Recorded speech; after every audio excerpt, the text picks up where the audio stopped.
Saludos cordiales, lunes 8 de septiembre del 2025 y estamos ya en la semana 37 de este año. Así que como siempre lo deseamos, que sea una semana de éxito, de victoria para todos ustedes, sus planes, sus metas, sus viajes, sus citas médicas, sus exámenes, en fin, que todo les salga a pedir de boca, que todo les salga muy, muy bien. Son nuestros deseos y por supuesto, que también sea una semana de victoria en ese sueño colectivo que estamos logrando, que estamos trabajando duro para conseguirlo.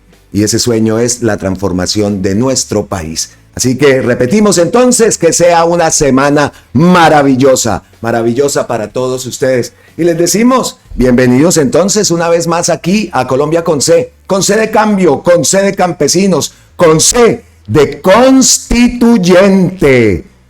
Y hacemos énfasis en constituyente, porque Gustavo Petro, preciso, el día de ayer terminó el video y manda 2 posts impresionantes. Y en uno de esos vuelve a tocar la palabra constituyente.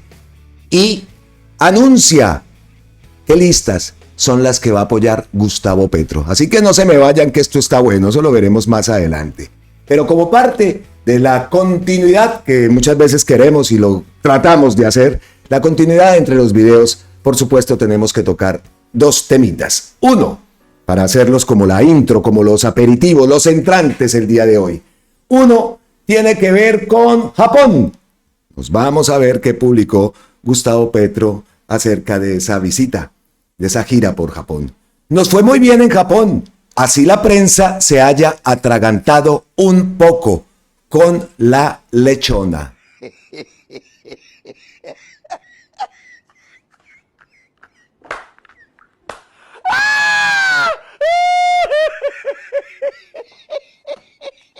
En la cuenta de X, Gustavo Petro ha publicado este video que hace como un recuento, ¿no?, de lo que ha sido. Ya tocamos el día de ayer y ya mostramos cuáles han sido los resultados, los beneficios que ha dejado para Colombia, los negocios que se han cerrado, el aguacate, la lechona, así se haya atragantado la prensa, como lo dice el propio Gustavo Petro, pues ha sido una gira muy productiva para el país, más mercados que se están abriendo, nuevas oportunidades de negocios para departamentos, inclusive vimos que el departamento del Valle del Cauca, el departamento de Nariño, también se van a ver beneficiados con estos acuerdos comerciales que se han realizado y que se han llevado con Japón. Así que, pues muy bueno esa gira por Japón, excelente.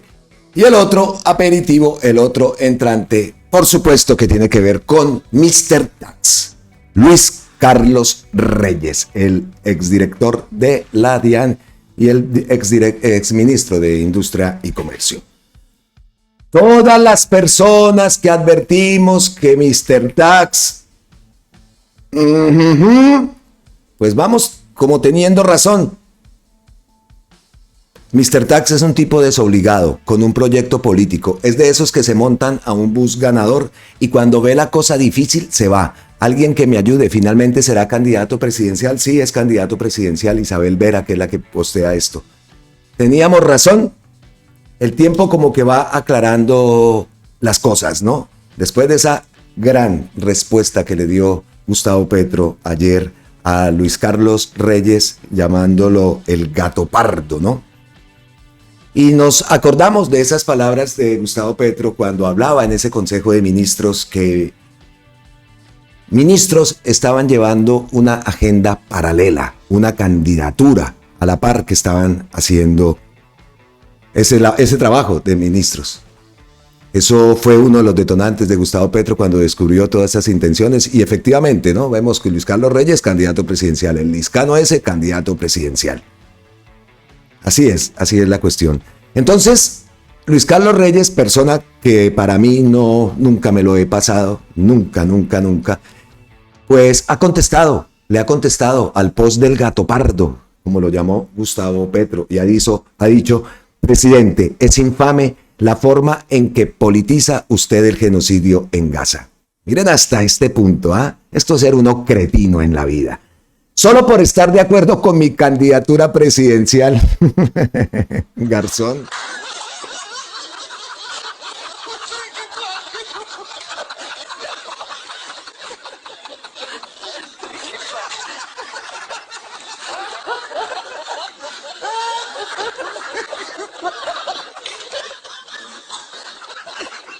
Yo pienso que la candidatura presidencial a Gustavo Petro le importa 3 pitos.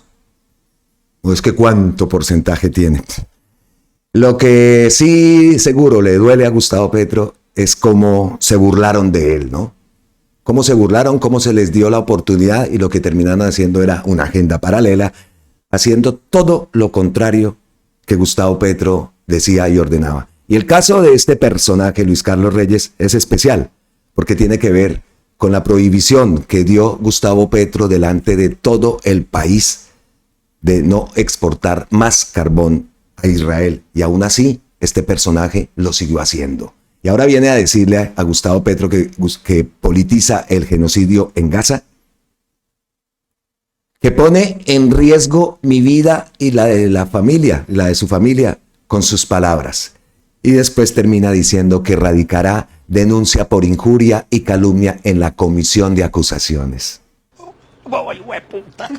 ¡Ay, gato pardo, gato pardo, gato pardo! Entonces sacó las garras, ¿no? Quedó en evidencia. Con esa respuesta queda más que en evidencia.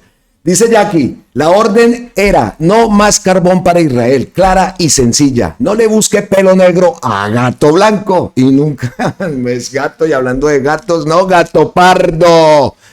Si todo Colombia lo escuchó y entendió, ¿por qué usted no obedeció? Porque es claro que sirve a otros intereses. Ratifico, mi mayor decepción ha sido usted. Ahí le contesta Jackie. Por acá dice, entiendo que si confías en el presidente partas de creerle, pero así no funciona la expedición de un decreto.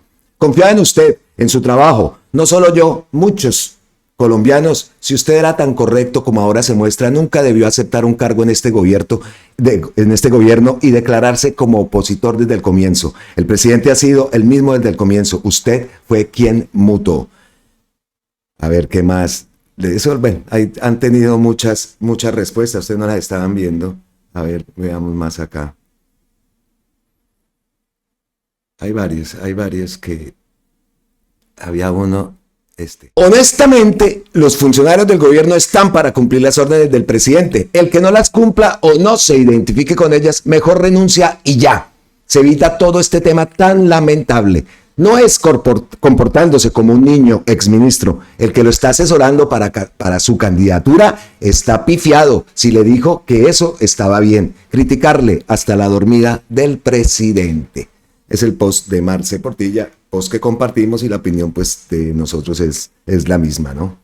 Siempre lo dijimos, a mí este personaje me parecía lo más falso. Hasta los TikToks, esos que hace en su casa, dándoselas del gran hombre que colabora con los deberes de la casa, es algo que se debe hacer, eso no es algo para destacar, pues, ¿no? Bueno, el tal es que a mí nunca me lo pasé y he recibido comentarios de que en otro canal han hablado y han hecho una descripción de lo que es Luis Carlos Reyes o de lo que era Luis Carlos Reyes en el gobierno. A mí, y vea, es como ese Liscano, sin tener mayor conocimiento de quién era Liscano, pues por mi salida del país y tal, ese se le notaba, incluso el video que publica Olmedo López cuando habla de los carrotanques, que yo aquí caí redondito, mostrando la ilusión de la gente. En ese video, si se acuerdan, era un video que mostraba la gente en La Guajira con globos y esperando en las calles la llegada de los carrotanques. Pero cada rato aparecía Olmedo.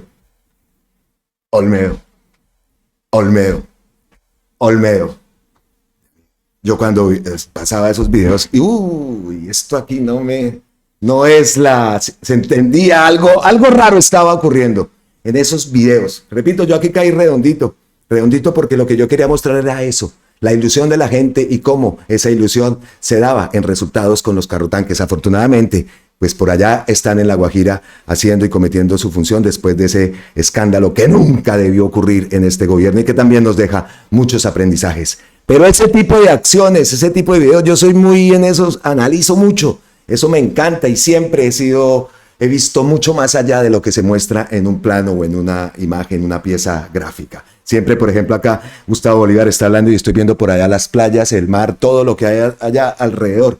y analizo mucho las expresiones corporales de la gente. Y estos personajes manifestaban algo extraño a través de sus publicaciones. Entonces, pues ahí queda cada uno de nosotros, sacará nuestras opiniones en torno a ese personaje, en torno a lo que se debe tener en cuenta, que todos los precandidatos deben tener en cuenta, y eso también se la ponemos nosotros más fácil para evitar que esos personajuchos lleguen al gobierno y terminen haciendo lo que hicieron en este caso. Pues ¿cómo lo hacemos? ¿Cómo lo logramos? ¿Cómo? Pues ya lo sabemos. 55 que ya vamos en 65, 100. Mínimo es la fórmula. ¿A qué nos referimos? A llenar ese Congreso de gente decente. A llenar el Congreso de gente decente en las alcaldías, en las gobernaciones. Vea lo que está ocurriendo. Pues también tenemos que, así como se vota para presidencia, que van a ser mínimo 16 millones, ¿no? Ya que nos pusimos a decir que la consulta y qué tal, pues ahí está el margen. Ese es el número, 15, 16 millones. Ya sabemos todos. De nosotros depende, y la conformación, por supuesto, de las listas a las que vamos a dar nuestro voto, la conformación de las listas del pacto histórico. Bueno, entonces ahí queda el temita de Luis Carlos Reyes, hablando de pacto histórico. Por ahí mostré a Gustavo Bolívar. Pues dice Gustavo Bolívar que por qué estuve ausente de las redes sociales este día, y efectivamente, nosotros acá todos los días, a toda hora, entramos en las páginas. Aquí tengo a Gonzalo Guillén, Gustavo Bolívar, Carolina Corcho, tengo a Iván Cepeda en los marcadores. Ahí voy mirando todos los días qué ocurre, qué ha pasado, cómo van sus campañas, y Gustavo Bolívar estuvo perdido. Por eso incluso no lo había pasado, pero vea, apareció. Entonces, ¿por qué estuvo ausente Gustavo Bolívar? Escuchemos qué dice el precandidato. Todos y todas, bueno, me han visto un poco alejado de las redes sociales esta semana, pero es que en mi campaña a la alcaldía de Bogotá pude descubrir que uno no gana las elecciones en las redes sociales. De hecho, yo creo que ganaba todas las encuestas a Galán, hasta por 80 puntos. Algunas encuestas yo sacaba 80 y Galán 20. Hay que trabajar en las calles. Galán trabajó en las calles. Yo estoy trabajando en los pueblos de Colombia. Esta semana hemos estado en muchos pueblos. Estuvimos en Codazzi, estuvimos en Valledupar, hoy estamos en San Andrés, estuvimos en Cúcuta, hemos estado en el sur de Bolívar, en el sur de Magdalena. Llevamos más o menos unos 35 municipios recorridos en 2 semanas y media más o menos.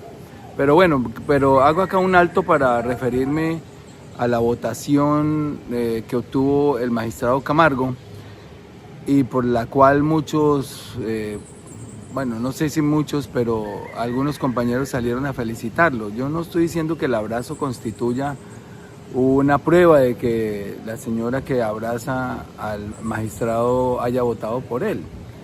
Pero uno no se puede abrazar con los victimarios de este país, uno no se puede abrazar con las personas que le han hecho daño a este país. Es solamente un tema de coherencia. Yo sé que cuando uno entra en la política y está de candidato a algo, tiene muchas tentaciones, entre ellas estar bien con todo el mundo, porque de pronto lo necesitamos más adelante. Ese no es el camino. Si uno quiere hacer revolución, si uno quiere traerle ética a la política, si uno quiere meterle decencia a la política, lo más importante es la coherencia. Uno tiene que ser fiel a sus principios, pero también fiel al presidente, que es el jefe de nuestro partido. Uno tiene que ser fiel a una lucha, a una causa, a unos muertos, miles, a unos desaparecidos, miles, a unos jóvenes que perdieron los ojos, a unos jóvenes que murieron, a otros que tuvieron que huir de la fiscalía por sus persecuciones. Uno tiene que ser fiel a esa causa. Entonces simplemente era eso. Cuando uno quiere poner una vela al diablo y otra vela a Dios, no está siendo coherente. Entonces sigamos en esta campaña. Estamos haciendo una campaña limpia, bonita, recorriendo el país, escuchando a la gente. Ayer aquí en San Andrés, antes de mi intervención, les pedí que hicieran unas mesas técnicas, que entre personas se ubicaran por temas. Entonces hicieron un tema de transporte, un tema de la carestía de los alimentos aquí en la isla, otro tema de la pesca, otro tema de la seguridad, que está terrible. Han incrementado los asesinatos aquí, obviamente en su mayoría producto del narcotráfico. Hicieron mesas técnicas de cultura, hice una mesa técnica con los jóvenes, y ahí sí me fui a hablar con ellos. Es decir, estamos haciendo una campaña como debe ser, independientemente del resultado, uno no tiene que pensar en los resultados, sino en que hay que hacerlo bien, como cuando los técnicos dicen, vamos a jugar el partido, vamos a divertirnos, vamos a hacerlo bien, lo mejor que se pueda, si ganamos, excelente, y esa es la actitud nuestra aquí con un equipo que de verdad estoy tan agradecido. Mi equipo es bendito, es gente altruista, muchos no tienen salario, para que sepan, lo están haciendo ad honorem, lo están haciendo por gusto, por credibilidad, por principios. Así que ahí vamos, no se preocupen que pronto va a darles una sorpresa muy grande, la sorpresa más grande de las redes sociales de este año, y yo por eso tengo toda la tranquilidad. Ahí seguimos punteando en las encuestas, ahí seguimos haciendo en los territorios, haciendo convenios con la gente, compromisos más que promesas, pero sobre todo seguimos haciendo estructura en toda Colombia, en todos los territorios, con gente buena, con gente capaz, con gente sana, con gente que le va a aportar a esta política. Nos vemos entonces. Chao. Totalmente de acuerdo con el punto referente a la señora que se estaba abrazando con Carlos Camargo. Y la respuesta fue peor. La respuesta de esa señora fue peor. Totalmente de acuerdo. Total. Había que decirlo y lo dijo Gustavo Bolívar. Y el otro tema, pues el tema de las encuestas, ya que él lo nombra, pues al principio el video dice que no va a basarse en las encuestas, al final dice que se basa en las encuestas o que habla de las encuestas. Que no le crean esas encuestas, y más si son encuestas de esa gente, es lo que nosotros decimos, pero avanza la campaña de Gustavo Bolívar, como lo vimos, se está moviendo por todo el país, y ese paisaje, San Andrés, allá se ven los colores del mar, por allá hay un barquito. Ay, San Andrés, tuve la oportunidad, gracias a mi madre, yo conozco mucho Colombia, gracias a mi madre, con mi mamá conocí hasta Tibú, es más, en Tibú nos tocaba, hace muchos años, nos tocaba en el Baupés, nos tocaba levantar la almohada para ver si no habían culebras. Sí, así era. Incluso el molinillo, porque en la casa comíamos mucha arepita o cañera con chocolatico santafereño, chocolatico. Entonces el molinillo era un molinillo que habíamos traído, digamos, de esa zona del país, del Baupés, a Bogotá, allá, y el molinillo era como una raíz.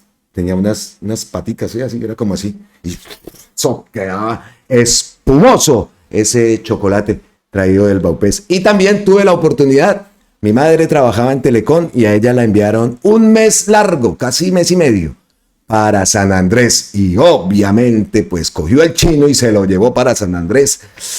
Espectacular, nunca se me olvidará. Llegué con la sensación del agua, del mar. Aquí a Bogotá eso me duró muchísimo tiempo, todos los días. Como era que hasta casi me da por una bronconeumonía o no sé qué era, pero me recorrí la isla en bicicleta, me recorrí la isla en esas moticos FZ50, en triciclo, conocimos el hoyo soplador, la cueva de Morgan, Yonicky, el acuario, mejor dicho, Providencia, qué maravilla, qué viaje. Mi Colombia, tengo el placer de conocer entonces esta zona y ojalá poder también volver un día, ¿no? He querido y he planeado con la esposita ir a San Andrés por allá de una luna de miel. Vamos a ver, si Dios nos lo permite, también me gustaría ir mucho al Pacífico colombiano. Bueno, era Gustavo Bolívar, hablaba de la elección de Camargo, hablaba del abrazo de la señora por allá, presidenta, que no nos gustó y no nos sigue gustando y no se nos olvidará ese abrazo. Como lo dijo Gustavo Bolívar, ¿qué hizo este Carlos Camargo cuando era defensor del pueblo mientras estaban asesinando a nuestros jóvenes, mientras estaban sacándole los ojos a nuestros jóvenes? ¿Qué hizo? Ahí puse al principio del video la imagen del monumento a la resistencia. Muchos de estos escudos que hay y que detrás hay más, incluso detrás está el escudo de una chica que tiene el hueco por el cual la mataron. Ella estaba agachada protegiéndose ahí cerca donde está este monumento y le dispararon. Y el disparo atravesó el escudo y ahí queda el escudo y a la chica la mataron. Ahí está detrás. Me conocí toda la historia de los escudos y de todas las imágenes que hay aquí en esta parte. Es que lo que les decía ayer, incluso por acá uno se puede, yo acá me metí, acá hay una puertica, allá hay una puerta y me metí al interior pues de la estructura, porque yo me preguntaba también cómo habían hecho esto, que no se cae, un temblor o algo, cómo estaba hecho, y me dejaron entrar los muchachos y participé por ahí con ellos atrás en las huertas y en las viviendas que hay atrás. Hay unas casetas donde venden artesanías. Ahí atrás del monumento hay vida. Ahí hay una huerta que también me hicieron el video. Por ahí puse el video, eso en diciembre. Y me recorrí la huerta y me explicaron todo lo que cultivan. Esto hasta girasoles tenían ahí en el monumento a la Resistencia. Hay una madre también que tuve una entrevista con ella, que ella es la madre de la olla comunitaria de Puerto Resistencia. Unas historias impresionantes que se me ponen los pelos de punta, porque eso sí, apenas llega uno a ese sitio, la energía, eso lo transmití también en el video. La energía que se siente es impresionante, impresionante lo que se siente en ese monumento a la Resistencia. Muchas gracias a la gente en la ciudad de Cali también, que por allá me fue muy, muy rico. Es más, por ahí recibí ahorita un mensaje que si me pensaba de volver a Colombia, que pensaba que lo pensara y que nos fuéramos a vivir a la ciudad de Cali. Cali es una de las ciudades que me gusta mucho, y le tomamos nota, ¿no? Entonces ya he tomado 2 notas. Por allá una me dijo que la lechona en Bogotá, y otra suscriptora también me dijo que me fuera para Cali, Cali, hermosa, me encanta el clima, me encanta la tarde de Cali, esa brisa que le falta, a Cali le falta es el mar, ¿no? Bueno, ahí lo tiene cerca, y esperamos que cada vez esté más cerca con unas buenas carreteras también, ¿no? Listo, entonces, vea, me encarreté. Carlos Camargo, ¿qué dijo Gustavo Bolívar? La elección de Carlos Camargo, el abrazo, pero ¿qué posteó Gustavo Petro? Lo que posteó Gustavo Petro, wow. Y preciso, como les dije al principio, me pasó. Termino el video, estoy editando y pam. Los posts, pero bueno, aquí los traemos entonces. Para hacer una intro, entremos en contexto, nos preguntamos todos, ¿qué clase de Senado de la República tenemos? Por ejemplo, ¿no?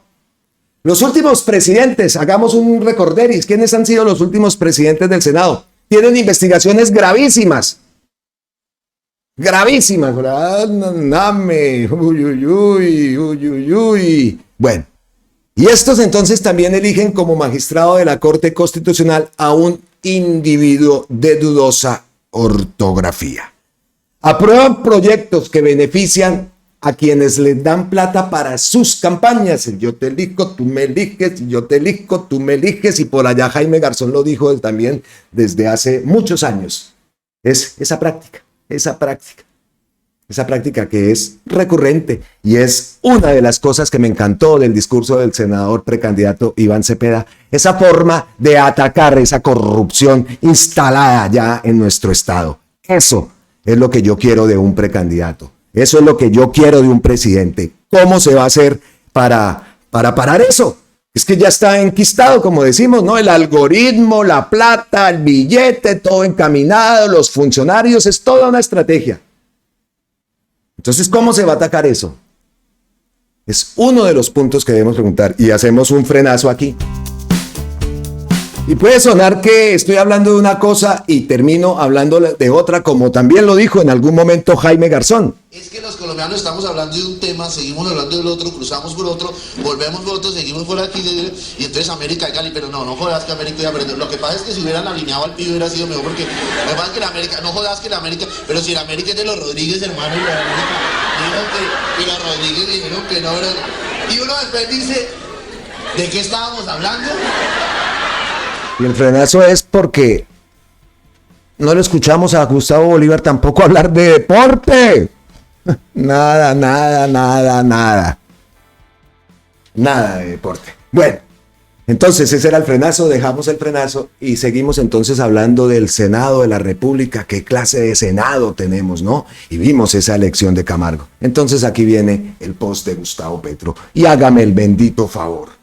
El cartel de la toga fue construido desde abogados militantes de Cambio Radical para impedir que los procesos de parapolítica en la justicia avanzaran y tocaran a su jefe. Empezó duro de una vez. El cartel es un mecanismo de enriquecimiento ilícito vendiendo sentencias y doctrinas judiciales. ¿Por qué? La Corte Suprema de Justicia frenó la investigación judicial sobre la parapolítica. ¿Por qué? quedaron las víctimas de la UP y el campesinado del norte de Antioquia en impunidad. ¿Por qué? ¿Por qué? ¿Por qué? El uribismo con mayorías electorales había construido desde hacía lustros una práctica de control electoral territorial con los ejércitos privados del narcotráfico. Ojo, el voto se lograba con la amenaza de la muerte. Lo mismo habían logrado los esmeralderos de Boyacá con más humanidad y más influencia política. La gobernanza paramilitar era lo que realmente gobernaba a Colombia. La descubrí en mis debates del Congreso y la Corte Suprema en su investigación penal que llegó hasta conducir al 35% del Senado de la República a la cárcel. Todos los senadores presos eran elegantes hombres de corbata, del uribismo, amigos de los narcos en armas. Colombia, atolondrada por la verdad que encandila, no entendió que sus leyes eran hechas por narcos asesinos y decidió más bien que cambiar el régimen. ¡Aplaudirlo! El discurso de las convivir en que coincidieron César Gaviria y Álvaro Uribe, dupla fundamental para instaurar la legislación neoliberal. En lugar de los desarrollos legales que tenía que tener el Estado Social de Derecho, se reemplazaron las convivir por el discurso de la seguridad democrática y la paz con los paras. Así el gobierno mataba a guerrilleros por montón y nadie se daba cuenta que eran jóvenes inocentes de los barrios y los campos hasta alcanzar ese triste número de 6.402, mientras barcos y aviones salían cargados de polvo blanco. Gobernanza paramilitar y un solo senador de la República se opuso a eso y una Corte Suprema de Justicia hizo justicia. El senador envejeció algo más, se volvió alcalde, se volvió presidente, votado por un pueblo que desea cambiar. ¿Por qué un sector de la actual Corte Suprema de Justicia propuso a uno de los descendientes de esa gobernanza para quedarse en la Corte Constitucional 8 años? Algo pasó en la historia suprema. En la historia de la Corte Suprema, entre el año 2012 y el 2025. ¿Qué pasó? El resultado de la gobernanza paramilitar es dantesco. 90.000 campesinos asesinados de manera bárbara y miles de jóvenes ejecutados extrajudicialmente. La nueva Corte no investigó mayormente hasta que se creó la JEP. Y a la JEP le quitaron los dientes. No dejaron que paras y narcos confesaran ante ella. Un designio desde la Corte Constitucional acabó con el segundo pilar del acuerdo de paz. La Corte Constitucional. La transformación de la justicia se logró usando el clientelismo judicial para aumentar el número de togados decididos a no continuar investigaciones. Por eso echaron al gran magistrado Iván Velázquez. El cartel de la toga, a pesar de varios integrantes procesados, aún continúa en el Poder Judicial. El señor Gustavo Moreno no confesó todo. Ordóñez, desde su monasterio y recogimiento, debería en acto de contrición confesar ante la sociedad. Moreno no entiende que debe a Colombia la verdad. Bajo el fiscal Barbosa, heredero de Néstor Humberto, el abogado de Odebrecht que no dejó avanzar la investigación, hay cosas peores que hieden. Si tenía que nombrar a un compañero de pupitre de Barbosa en la Corte Constitucional, si no, el castillo del cartel de la toga se les derrumba. Con el clientelismo judicial se cambiaron las cortes y las cortes cambiaron la justicia. Yo te nombro aquí, tú me nombras allá, El clientelismo judicial se puso al servicio de la impunidad y la destrucción del Estado Social de Derecho. Por eso, el último magistrado designado por el Senado ni siquiera mencionó el término. Magistrados a los que Camargo entregó puestos lo designaron para que senadores con puestos lo eligieran. Así no se hará justicia en Colombia. Y cita unas palabras de Daniel Coronel. A mí, Coronel es otro que yo no me paso y aquí no me gusta traerlo. Lo escuché y lo que habla básicamente es la investigación, ese cuadro que publicó La Silla Vacía, que lo tenemos acá, los nombramientos. Porque eso es lo que dice este coronel. Este no me lo paso tampoco. Magistrados con familiares nombrados por Carlos Camargo. Repetimos, esto ya lo hemos visto, pero lo volvemos a mostrar. Gerson Chaverra, entonces, el hijo. Elber Mosquera Castro, profesional administrativo de gestión en provisionalidad. ¿Esto cómo puede ser? Es que el cuadro es grande, vea. Vean esto. Magistrados con familiares nombrados por Carlos Camargo. ¿Qué más? Omar Ángel Mejía, al hijo. Omar Ángel, profesional especializado, grado 17. La señora Miriam Ávila Roldán también tiene metido al hijo. A Juan David Ávila Roldán, profesional, grado 15 en Defensoría Delegada para las Regiones. El señor Diego Eugenio Corredor. Nuera, Catalina Rodríguez Buenahora, profesional especializado, adscrita tatatán. Luis Benedicto Herrera, pariente en tercer grado, carácter reservado, profesional universitario. Vale, cuidado.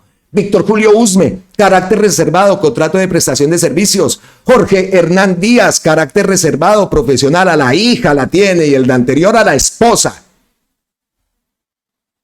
Fernando León Bolaños, el hermanito Álvaro Javier Bolaños, profesional especializado, grado 17, en el área de planta física. Y el señor Octavio Augusto Tejero, que tiene a los hijos. Esto ya fue más allá.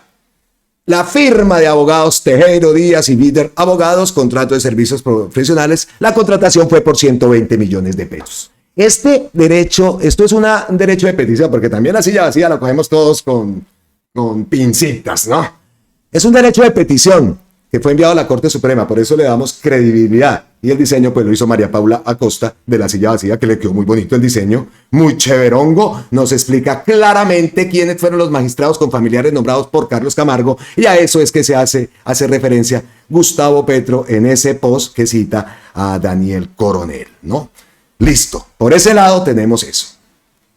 Ahora, también cita Gustavo Petro la columna del gran Rodrigo Uprimni. A mí me gusta mucho leer. A veces critica. De eso se trata. De eso se trata. Aquí no somos comité de aplausos, como dicen, ¿no? Pero entonces, vamos, lecturita para iniciar la semana. Y qué buena lectura como una columna de Rodrigo Uprimni. La absurda y vulgar elección de Carlos Camargo ya pone a pensar a la academia en una reforma, ojo, reforma constitucional. Así de grave fue. Y ojo, no se me vayan, porque la palabra reforma constitucional, la palabra constituyente vuelve a aparecer ahorita. Y en el post de Gustavo Petro, que es donde dice qué listas apoya. Debemos, sin lugar a dudas, modificar la forma de designación de magistrados en la Corte Constitucional. Columna de Rodrigo Uprimni, escrita para El Espectador. La reductio ad Camargum es el título de la columna. En lógica existe una forma de demostrar una tesis, que es la llamada reductio ad absurdum. Se asume la tesis A, y si de esa tesis se siguen consecuencias absurdas, entonces se concluye que A es inaceptable. En una columna previa propuse la reductio ad Barbosam. Si nuestro sistema de elección fiscal permite que llegue a ese cargo alguien como Francisco Barbosa con su ineficiencia y utilización política del cargo, deberíamos concluir que ese sistema es inaceptable. Ahora propongo entonces una especie de reductio ad Camargum y concluyo que nuestro actual sistema de elección para la Corte Constitucional es inaceptable al permitir que llegue a magistrado alguien como Carlos Camargo, con su pésima trayectoria en la Defensoría del Pueblo, sus vínculos políticos y prácticas clientelistas y su precaria formación para el cargo. Aparte, ¿no? Debemos entonces modificar la forma de elección de integrantes de la Corte Constitucional, pero no hay respuesta fácil por cuanto no existe un sistema ideal para nombrar estos funcionarios en una democracia, ya que existe una tensión entre diversos principios. De un lado, queremos personas técnicamente competentes que conozcan el tema jurídico, que sean independientes y no deban nada a nadie. Estas exigencias sugieren que los magistrados de la Corte Constitucional sean designados por concurso de mérito, como se hace en Colombia con los jueces y magistrados del tribunal y que ha funcionado bastante bien para los funcionarios judiciales de esos niveles.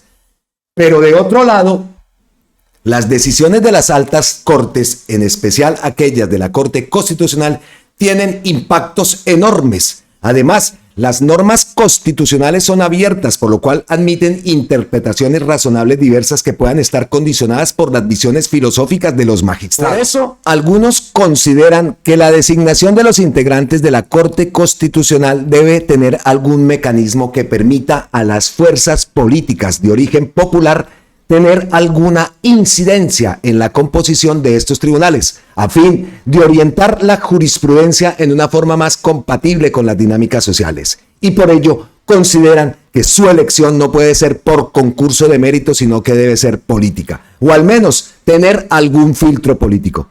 Pero otros objetan que una elección muy política resta independencia a los magistrados, politiza la Corte Constitucional y permite la llegada de personas sin independencia ni capacidad técnica para el cargo. Por esas tensiones entre esos principios que orienta en dirección opuesta, no existe un sistema óptimo para escoger a los integrantes de la Corte Constitucional. El sistema de elección para la Corte Constitucional adoptado en la Constitución de 1991 no es malo en abstracto, pues tiene un filtro que aseguraría cierta independencia y capacidad técnica, que es la elaboración de los temas de las ternas por el presidente, por la Corte Suprema y por el Consejo de Estado. Y luego hay un momento político en que el Senado escoge de esas ternas y podría entonces evaluar las visiones filosóficas de los ternados. Además, hasta hace poco ese sistema funcionó relativamente bien y permitió el importante papel democrático que ha jugado la Corte Constitucional. Pero varias de las últimas designaciones han sido problemáticas. Vladimir Fernández y Héctor Carvajal son demasiado cercanos a Petro. Miguel Polo es un magistrado moderado y competente y con trayectoria judicial, pero su elección fue divisa en el Senado. Y la de Camargo combinó todo lo malo: una aspirante regularzón, una terna viciada por los nombramientos de Camargo de familiares de magistrados y una decisión en el Senado polarizada como un enfrentamiento entre petrismo y antipetrismo. Debemos, sin lugar a dudas, modificar la forma de designación de magistrados en la Corte Constitucional, pero surge un interrogante. ¿Será necesario un cambio profundo o bastarán ajustes más bien puntuales? Es una discusión que debemos realizar y que espero abordar en próximos escritos. Aquí estaremos pendientes de la columna de Rodrigo Uprimni, investigador de justicia y es profesor de la Universidad Nacional. Pues ahí deja varios interrogantes, varias preguntas, pero nos quedamos con ese último interrogante, ¿no? ¿Es necesario un cambio profundo o bastarán ajustes más bien puntuales? ¿Qué piensan ustedes? ¿Qué pensamos nosotros? Ustedes lo saben. Nosotros pensamos que es necesario una constituyente en Colombia. Que el momento es ahora. Que tenemos que preguntarle a estos nuestros precandidatos qué opinión tienen y cómo se llevaría a cabo una Asamblea Nacional Constituyente, porque esto hay que cambiarlo. Y pensamos que el momento es ahora. Hacemos aquí otro frenazo. Y aunque la columna de Rodrigo Uprimni no nombra a este magistrado Ibáñez, pues hay que nombrarlo. Y tomamos entonces lo último. Supimos aquella investigación, ¿no? De Casa Macondo, donde hablaba y de hijos negados por allá y cosas turbias y cosas raras de ese magistrado Ibáñez. Lo último que se supo y que ha reposteado Gustavo Petro ese es el frenazo, es un paréntesis pues, que Casa Macondo rechaza el pedido de rectificación del presidente de la Corte Constitucional. ¿Cómo les parece? Pidió que rectificaran. Faltó en la columna de Rodrigo Uprimni. La investigación de Juan Pablo Barrientos y José Alejandro Castaño sobre la desaparición del expediente en que lo obligaron a reconocer un hijo negado se ajusta a la verdad. Y escuchemos entonces este video que ha publicado Casa Macondo, porque no hay derecho, ¿no? Ahora es que piden rectificación y Casa Macondo no va a rectificar. Ricky Ibáñez, presidente de la Corte Constitucional, pidió que rectificáramos una investigación sobre él. ¿El motivo? La historia del expediente desaparecido en la que lo obligaron a reconocer a un hijo negado. El magistrado asegura que nuestro trabajo es inexacto, erróneo y tendencioso, pero los hechos hablan por sí solos. El juzgado sexto de familia de Ibagué denunció penalmente la desaparición de ese expediente y la fiscalía decidió archivarla sin investigar. ¿Qué significa eso? Que un proceso judicial completo se evaporó como si nunca hubiera existido. En su carta, Ibáñez pide que rectifiquemos, pero en la entrevista que él mismo nos concedió fue claro. ¿Por qué se perdió el expediente? ¿Por qué lo hicieron? ¿Por qué en ningún caso a mí me llamaron? Yo ahorita, cuando este muchacho me llama, que le dije que se ha puesto un mensaje, yo digo, ¿cómo así que se perdió el expediente? Más que se perdió el expediente, que se perdió el proceso. ¿De qué me están hablando? ¿De qué usted me está hablando? Le dije. Él mismo calificó la desaparición como algo grave y extraño, y sin embargo, ahora quiere que lo presentemos como un hecho inocuo. ¿De verdad es inocuo un caso donde desaparecen pruebas, testimonios y hasta la impugnación que supuestamente interpuso su defensa? ¿De verdad es inocuo que la fiscalía haya preferido mirar para otro lado? Y hay algo más. En esa entrevista, el propio magistrado lanzó acusaciones gravísimas en contra de la madre del hijo reconocido. Dijo que se hizo pasar por abogada, por jueza, y hasta que la prueba de ADN pudo ser falsa, a pesar de que el fallo judicial lo declaró padre con un 99.99% de certeza. Lo que está en juego no es la vida privada del magistrado, es la transparencia de la justicia, porque si un expediente entero desaparece, ¿cómo podremos confiar en la ley? Por eso rechazamos la rectificación. Nuestra investigación es rigurosa, veraz y está sustentada. Y porque en Colombia, cuando un expediente incómodo desaparece, la fiscalía calla y el magistrado más poderoso pide rectificaciones, el periodismo tiene que hablar más fuerte. En Casa Macondo investigamos el poder porque podemos. Soy Camila Gómez y los invito a leer la investigación realizada por Juan Pablo Barrientos y José Alejandro Castaño en casamacondo.co. Nosotros aquí la leímos toitica. Y ahí deja claro la entrevista, escuchamos todo, en fin. No van a rectificar y no tienen por qué. Este capítulo de Somos Historia, Juan Pablo Barrientos y José Alejandro Castaño hablan de los pedidos de rectificación del presidente de la Corte Constitucional, Jorge Enrique Ibáñez, y del expresidente Andrés Pastrana. No hay nada que rectificar. Escuchemos este pedacito. A ver. Personal, querido José. Y esta es una opinión muy personal, querido José. Alguien que niega un hijo no debería estar presidiendo la Corte que defiende nuestros derechos fundamentales en Colombia. Alguien que niega un hijo ni siquiera debería estar en esa Corte. Casa Macondo entonces le dice no a Ibáñez y le dice no a la rectificación de Andrés Pastrana Arango. El expresidente exige que una investigación en la que se menciona su vínculo con un ladrón de fortuna sea enmendada en su totalidad, pero no hay nada que corregir. Bueno, ahí dejamos entonces ese segundo frenazo, ese paréntesis. Entonces, volvemos a retomar la columna, la pregunta de Rodrigo Uprimni. La pregunta si es una reforma puntual o una reforma más grande, la que necesita nuestro país. Y nosotros decimos que lo que se necesita es una constituyente. Listo, viene el post de Gustavo Petro. Ese es uno de los posts importantes que ha enviado. Con un Congreso como el que eligió el pueblo en el año 2022, no es posible reformas más avanzadas. Lo hemos dicho acá, lo han dicho ustedes y todos. 65-100. Alcanzó con la reforma laboral y pensional y creo que fue un gran éxito. Pero la forma de elección del Congreso de tipo clientelar lo limita para asumir retos más democráticos. Paralizó la reforma a la salud en medio de la crisis financiera de las EPS que mientras sean aseguradoras se profundizará. Eligió el Senado un magistrado en la Corte que ayudará a deshacer lo que logró la Cámara de Representantes en la pensional. Lo habíamos preguntado. Este personaje llega a la Corte Constitucional, voz y voto en torno a la reforma a la salud y a la reforma pensional, perdón. Pues vea lo que dice. Vea lo que dice. Sigue. El magistrado ponente aún mantiene paralizada la pensional. Espera que el nuevo magistrado lo ayude. Ya vemos, ¿no?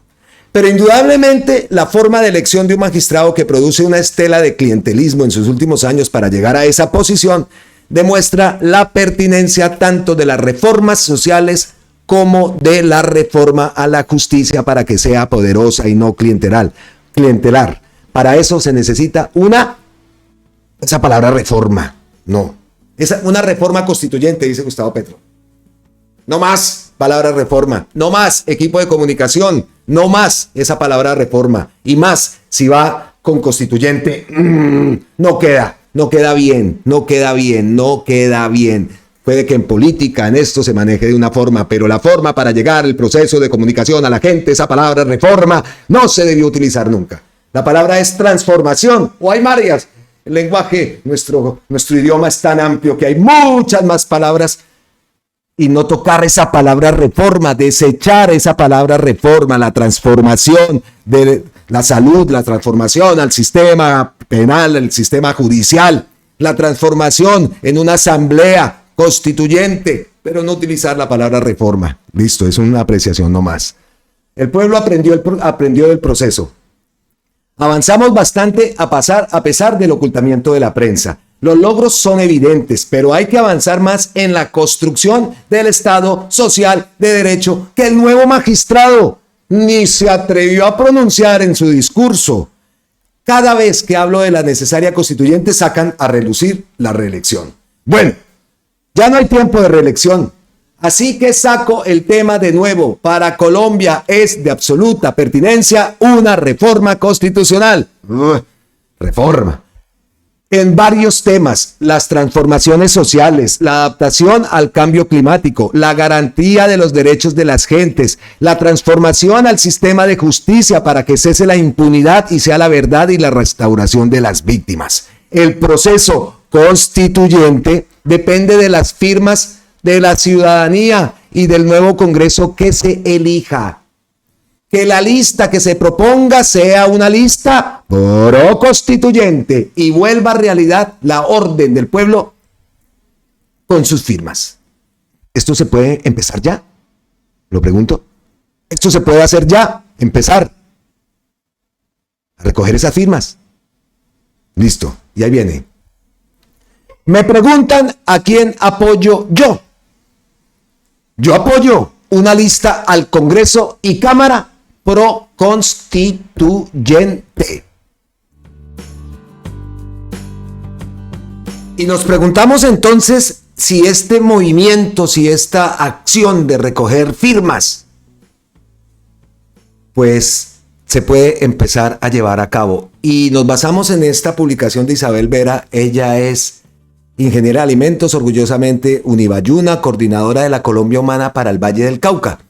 Y ella publica lo siguiente: quiero invitar a la ciudadanía de Cali y del Valle del Cauca, junto a las organizaciones sociales, estudiantiles y sindicales, así como a líderes y lideresas, a que nos encontremos y avancemos en una campaña de recolección de firmas por la constituyente. ¿Por qué una constituyente? La elección del último magistrado impresentable, el saboteo de las reformas sociales y el evidente intento de retroceso en los derechos de los trabajadores y trabajadoras, del estudiantado, de nuestras abuelas y abuelos, son razones suficientes para que el movimiento popular tome nuevos rumbos. Yo me sumo a la campaña pro-constituyente y vos, pues yo también me sumo. Entonces estaremos atentos a estos movimientos, a ver cómo se van a hacer esas convocatorias y que empiece, porque tenemos, como dice este hashtag, tenemos que sigamos haciendo historia, tenemos que seguir haciendo historia. Bueno, pero para terminar esta sección, esta parte del video que tiene que ver con la elección de Carlos Camargo, las manifestaciones de Gustavo Petro, antes de pasar también a la última de la banda de Daniel Coronel, la última, los ataques que se efectuaron el día de ayer. Listo. Pero entonces, para cerrar esta parte de la elección de Carlos Camargo y otra opinión de Gustavo Petro, esta vez es la respuesta que le da a Germán Vargas Lleras. A veces dudo de quien escribe aquí es Germán Vargas Lleras. Espero que se restablezca completamente.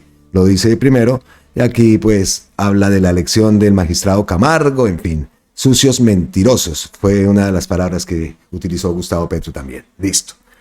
Entonces dice Gustavo Petro que duda que sea Germán Vargas Lleras, sin embargo desea que se restablezca completamente de sus quebrantos de salud. Pero aquí confunde varias cosas o le han mentido. Si lee bien mi trino, verá que le digo a quienes escribieron profusamente que la señora Balanta era petrista, que eran mentirosos y sucios. Pues solo vi por primera vez a la señora Balanta después de ternada. Me pareció valiosa, inteligente y decente. La justicia necesita decencia después del cartel de la toga que expliqué más arriba y en donde su partido y amigos juegan un papel protagónico, post que ya leímos. Creo que la elección debió ser por la mejor candidata, pero sus amigos en el Senado no lo hicieron. prefirieron votar por una persona mencionada en grabaciones de la DEA, por participar o ser amigo de partícipes del cartel de la toga. Eso dice alias Porcino, amigo del nuevo magistrado. El cartel de la toga fue construido por su amigo y militante Gustavo Moreno, zar anticorrupción, nombrado en la fiscalía por Néstor Humberto Martínez, a quien usted y su gobierno postularon como fiscal general. ¿Les pareció decente que el abogado de Odebrecht dirigiera la fiscalía donde se investigaba a Odebrecht? No me enseñe de esas decencias, señor Vargas Lleras. En los sobornos de Odebrecht también salió bien librado con sobornos de gente de su partido. Los dineros se fueron a las elecciones de Barranquilla, pero el fiscal de su partido, obvio, no investigó. En el caso de Luis Alfredo Ramos se esclarece que el cartel de la toga, compuesto de magistrados, recibían jugosos sobornos de los implicados en procesos de parapolítica para que no fueran condenados. El cartel de la toga, señor Vargas Lleras, se construyó para acabar con la Corte Suprema de Justicia que investigaba procesos de políticos que se vinculaban a grupos narcotraficantes. Usted mismo comenzó a ser investigado. Yo empecé a denunciar esa parapolítica, incluida la que empezaba a aparecer con esmeralderos y gentes paramilitares del llano. Pero el fiscal general, militante del partido que usted dirigía, fue muy diligente e indecente. Ahora, usted presiona magistradas en búsqueda ¿de qué? ¿Buscan acaso que se consolide esa red de magistrados que reciben sobornos por no condenar como el cartel de la toga? ¿Buscan consolidar a aquellos que el mismo magistrado Camargo ayudó con cargos a sus familiares? ¿O buscan, como yo, desmantelar esa mafia de la justicia y en general del Estado? ¿Acaso un soborno en dinero no se asimila a un soborno en cargos dados a hijos, esposas y amantes? Los así sobornados eligieron al nominador como ternado, señor Vargas Lleras. Nominaron al nominador de sus familiares. ¿Eso es decencia? ¿Usted concibe la justicia de Colombia así? ¿Examinaron en el partido que usted dirige estas circunstancias? No conocía a Balanta, pero sí esos hechos que le menciono y que lo involucran a usted como dirigente político. Por eso mi partido votó por Balanta, el suyo con excepciones por Camargo. Pero señor Vargas Lleras, ¿dónde estaba la decencia? Claro que son sucios y mentirosos. Los periodistas y opinadores que dijeron que Balanta era petrista mintieron, así de simple, y lo hicieron con mucha suciedad. Pero ahora usted amenaza magistradas. ¿Cree usted que tiene autoridad moral para hacerlo? ¿Puede usted decir que el cartel de la toga fue decente? Lo integraron sus amigos, los que propuso usted para integrar el Poder Judicial. ¿Puede decir que el tráfico de puestos entre nominadores y nominados es decente? Es más, y se lo repito a usted, a pesar de que me pone tutelas en el Consejo de Estado donde magistrados fallan en mi contra, que su hermano tiene influencia en la Junta Arbitral de la Cámara de Comercio de Bogotá y por gran coincidencia, siendo esos árbitros de la justicia privada elegidos por azar, usted logra ganarse esas loterías. Muy decente, la verdad. Muchos sucios y mentirosos rodean la justicia porque no quieren la verdad. Les asusta la verdad que no quieren que se confiese. Por eso no votan. Magistradas decentes.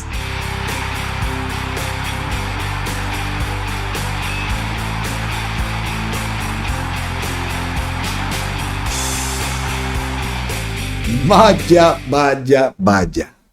Qué buena respuesta. Buenísima. Buenísima. Entonces, dejamos ahí este tema y seguimos avanzando. Había dicho anteriormente que la banda de Daniel el Travieso, la banda del Pasquín, esto es cambio, volvió a atacar el día de ayer. Lanzaron noticias falsas contra el ministro Edwin Palma y contra César Pachón.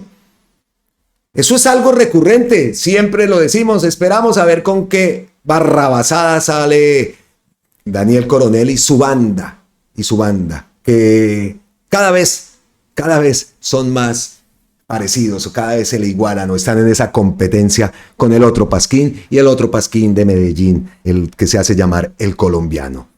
No les da ni pena, ni vergüenza, eso hace rato que Cambio es un Pasquín. Y traemos acá el satélite. Cambio a Pasquín. El Ministerio de Energía o el ministro de Energía, Edwin Palma, reta a la periodista Silvia Charri a que pruebe que hizo compra de transformadores en su breve paso por aire. De lo contrario, a lo que queda reducida su nota y su revista Cambio es un Pasquín. Y estamos totalmente de acuerdo con el satélite y aquí está el post de Edwin Palma. Dice, Cambio los sobrecostos de los transformadores que compró Edwin Palma como interventor de AIRE. Déjense de mentirle a la gente. Déjense de mentirle a la gente. Viejo. De nuevo Silvia con una historia que no se compadece con el rimbombante titular.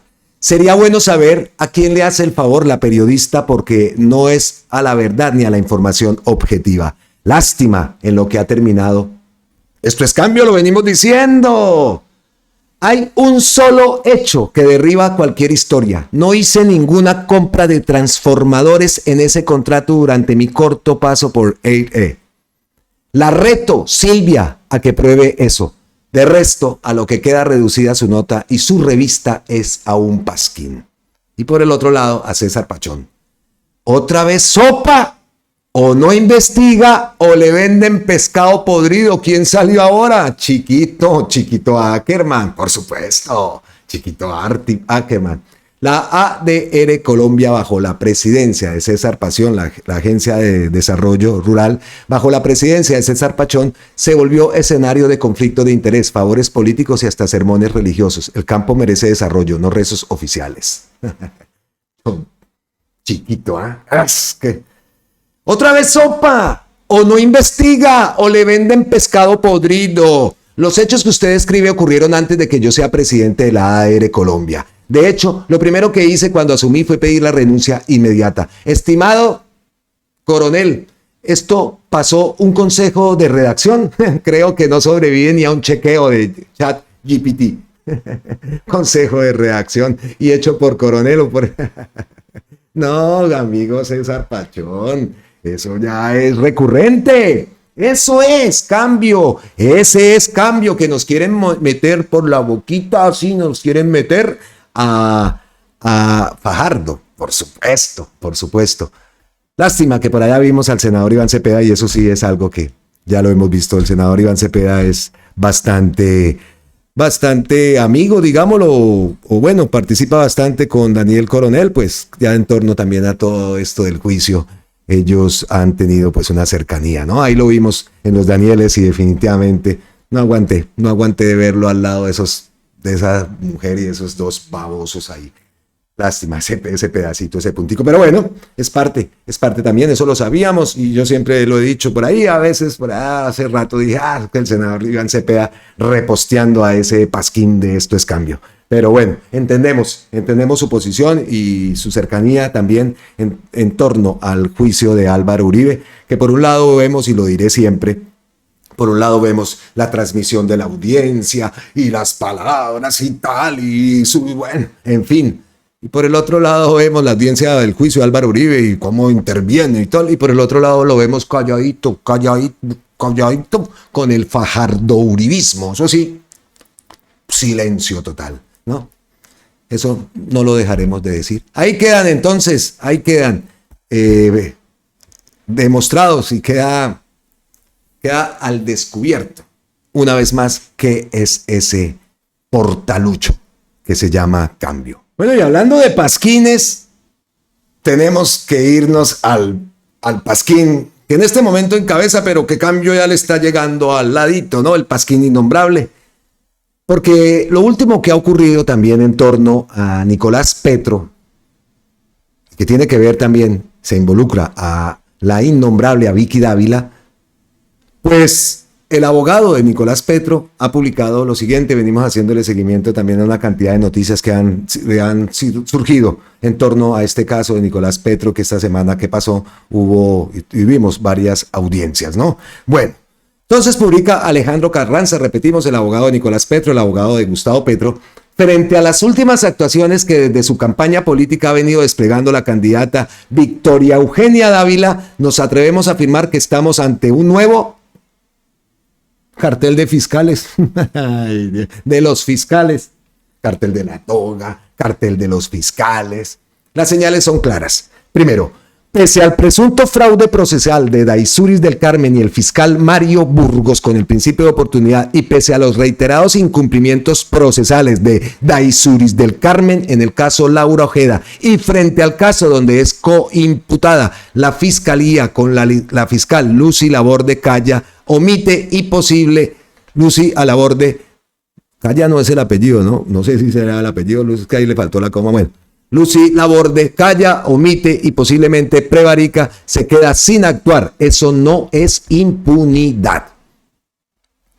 Con la publicitada nueva imputación contra Nicolás Petro sorprende la selectividad.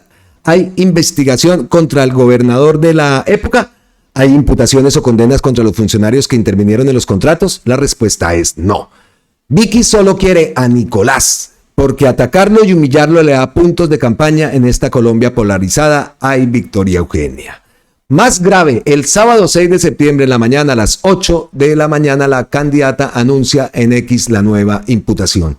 A las 4:16, como arte de magia, aparece nuevamente desde su campaña política en X la señora Victoria Eugenia y muestra un formato oficial fechado del mismo día con hora de las 2 de la tarde.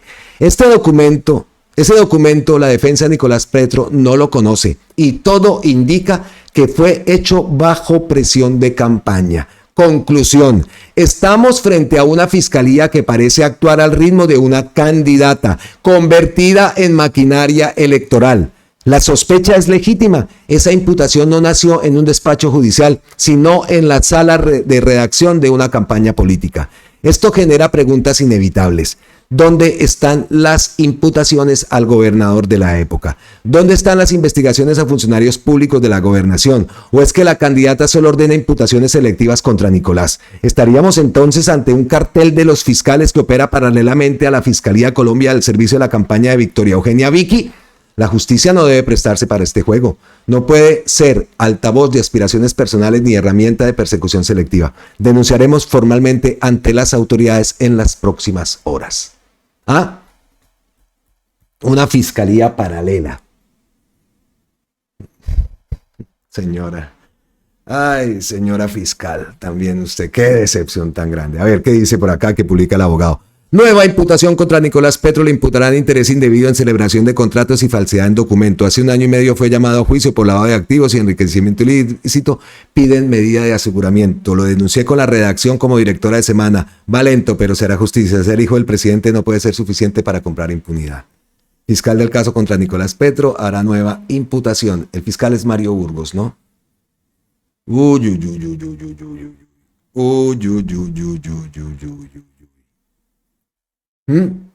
Y aquí nosotros repetimos, nosotros aquí no somos comité de aplauso ni nada de eso, pero sí lo hemos dicho y hemos estado de acuerdo, por supuesto, con el post de los posts de Gustavo Petro cuando habla que haya justicia, pero que no haya una presión indebida, y precisamente eso es lo que se está haciendo. ¿Cómo así? ¿Cómo así? Entonces la innombrable nadie la toca. La innombrable es intocable, tanto que habla que la fiscal de bolsillo de Gustavo Petro. Es que esto es gravísimo y ojalá el abogado, ¿ante quién va a denunciar? ¿Ante la misma fiscalía? No sé. Pero ¿qué es? Que es increíble. Mario Burgos, todavía, este personaje, sigue haciendo de la suya hacia el interior de esta fiscalía. Y repito, y dicen que la fiscal de bolsillo de Gustavo Petro. Grave. Y esperamos entonces que por supuesto se lleven a cabo las investigaciones y las denuncias pertinentes, pero esta mujer se cree intocable y repetimos el billete que están lanzando en esa campaña. Y así es, llegamos a las ñapitas, el vendaje, el bonus track que no puede faltar aquí en Colombia con C. No se me vayan, que vienen noticias y he tratado de que las noticias sean positivas. Vamos subiendo el ritmo del video ya que vamos llegando al final. La primer ñapita nos vamos a dedicar al Ministerio de Transporte. Ayer me dediqué un poco en el video y voy a tratar de hacerlo porque definitivamente son noticias que pasan desapercibidísimas. No sé si a nivel medios nacionales tenga difusión, pero por lo menos en redes sociales falta que tenga más visibilidad las cosas positivas. Y en este caso entonces ayer hablé de la Agencia Nacional de Tierras, vimos todos los avances y todo lo que se hace, que muchas veces pasa a la mitad de todo eso desapercibido o un porcentaje más alto. Nosotros aquí tratamos siempre de meter y tratar de mostrar todas esas cosas. Por ejemplo, el tema de la entrega de tierras para nosotros es un hecho histórico que ha ocurrido en nuestro país y que no tiene de pronto la visibilidad que debería tener. Entonces, nos vamos para el Ministerio de Transporte. Voy a tratar de hacer el mismo ejercicio que hicimos con la Agencia Nacional de Tierras. Y miren las noticias que nos hemos encontrado. Ministerio de Transporte, hoy en Soacha llevamos a cabo el showroom de movilidad eléctrica. Gracias al liderazgo de la ministra Mafe Rojas, el Fondo para la Promoción del Ascenso Tecnológico FOPAT impulsa la transición energética, pilar del Plan Nacional de Desarrollo con Dignidad Cumplimos. ¿Qué consiste esto? El FOPAT permitirá renovar hasta 122,000 taxis al 2036, comenzando con 300 eléctricos. Una transformación que dignifica el transporte y reduce emisiones. Aquí vemos estas imágenes y miren las visualizaciones de estos posts. Tiene 1014 me gusta, 8 repost. Mal. Por acá vea, 7. Yo ahí les puse corazoncito y los reposteo. Esto sí siempre trato de repostearlo, porque me parecen noticias importantísimas. Ahí hablamos del proceso de comunicación, ¿no? Bueno, esto se pasa en noticieros y eso, pero hace falta más, mucho más. Con el fondo, los taxistas accederán a recursos para comprar vehículos eléctricos y cargadores domiciliarios, facilitando el acceso tecnológico. Y aquí vemos más imágenes. Lástima que no se vea bien el carro. Eléctricos al 100%, no sé qué marca sea, no nos deja y no nos permite, no sé si sea un Toyota, no lo sé, pero me parece muy bueno esto que se está haciendo. Así que noticias que pasan desapercibidas. Otra, seguimos en el Ministerio de Transporte, miren esto. Para las comunidades campesinas, una vía no es solo asfalto, es la posibilidad de sacar sus productos y vivir con dignidad. Hace años en la universidad hablábamos del tema de las carreteras, de las vías terciarias, por allá en ese siguiente programa, el de Martín y Santiago Moure, cuando eran comiquitas, también se habló, recuerdo perfectamente eso por allá en los años 90. Y nunca se ha hecho nada hasta ahora. Y aún así, la Corte tumbó los contratos con las juntas de acción comunal y todo que ya vimos, ¿no? Notas para nuestros precandidatos. Para las comunidades campesinas, una vía no solo es un asfalto, es la posibilidad de sacar sus productos y vivir con dignidad. En Cascajal y La Pascuala Bolívar, entregamos de la mano del Invías una obra que abre camino al futuro. Con dignidad cumplimos. Y aquí vemos esta carretera. A ver, ¿qué más? Dice, para los niños y niñas una carretera segura significa llegar al colegio sin miedo ni cansancio. Tener más tiempo para aprender y soñar. La nueva vía Cascajal-La Pascuala les devuelve la esperanza de un mañana mejor. Y todo es verdad, como una carretera puede transformar un territorio. Miren, esto solamente tiene un corazoncito. Venga, lo reposteamos. Aquí solamente tiene 8, 2 reposts, 1000 visualizaciones, 278. Para los adultos mayores, esta vía es cercanía, acceso más fácil a la salud, a sus familias, a la tranquilidad de sentirse incluidos. Con la entrega de la vía Cascajal-La Pascuala Bolívar, demostramos que el país se construye cuidando a quienes nos dieron todo. Presidente Gustavo Petro, ahí vemos estas imágenes y aquí vemos la vía, vea, recién hechecita.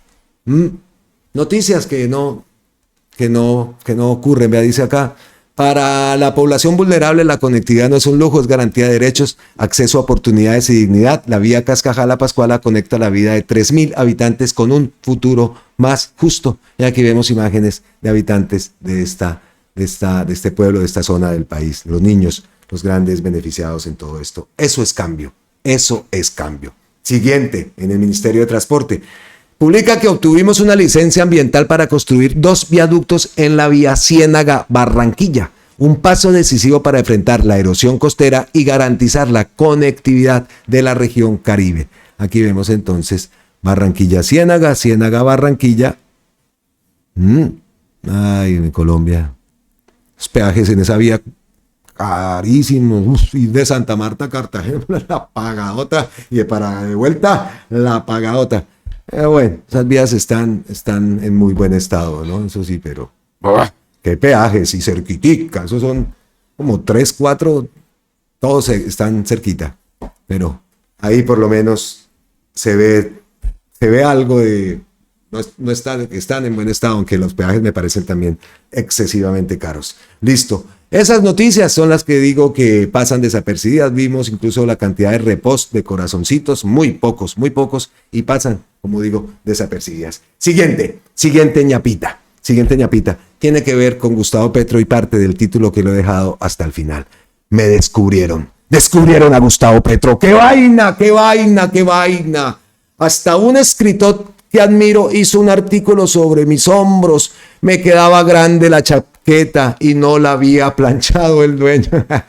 ¿Y por qué es esto? Por el tema del blazer que utilizó la chaqueta. La chaqueta que utilizó Gustavo Petro. A ver. Varios memes surgieron por la ropa que usó el presidente Petro durante la alocución esta semana antes de irse a Japón. Y esa propuesta la llevaremos. La historia es que a Petro, que iba a grabar la alocución para mostrar los logros de la educación, lo habían vestido de blanco porque iba rumbo a la clausura del Foro Mundial sobre Migración y Desarrollo en La Guajira. Y como el blanco es el límite de la referencia por luz que reciben las cámaras, pues el blanco no era la mejor opción. Es decir, el fenómeno de sobreexposición del blanco ante la lente no cuadraba. Mientras sus asesores intentaban resolver la situación, Petro prefirió confiar en su gusto y escogió el azul celeste que su asesor Celso Tete, el influencer y educador, no lo dudó y le prestó su blazer. A pesar de lo que piensan... Celso se sintió orgulloso. El presidente de la República estaba hablándole al país con una chaqueta que él había sacado del closet en la mañana, que había soportado el calor todo el día y que pasará a la historia porque además fue razón para que a Petro se la montara. Ahí está la historia del blazer. Buenísima, ¿no? Entonces era Celso, era el propietario. ¿Cómo es que dice acá? Hasta un escritor que admiro hizo un artículo sobre mis hombros. Me quedaba grande la chaqueta y no la había planchado el dueño. ¡Ah, Celso! Ahí vemos el post. Buenísimo, buenísimo. Oiga, ¿qué más tenemos aquí de ñapitas? Tenemos acá esta de Harman, por supuesto. Después de 2 días de trabajo, ayer estábamos precisamente hablando de la labor de Felipe Harman, que se iba para El Espino, en Boyacá. Oiga, y qué casualidad, recibí un mensaje de una suscriptora que es del Espino. Y yo le dije, pues hoy vamos a tocar un tema porque allá en El Espino, precisamente, en El Espino, en el departamento de Boyacá, se dio la instalación de la mesa de interlocución y seguimiento. Este espacio permitirá garantizar la formalización y titulación de la tierra, hacer seguimiento al cumplimiento de los acuerdos y fortalecer la reforma agraria en el territorio.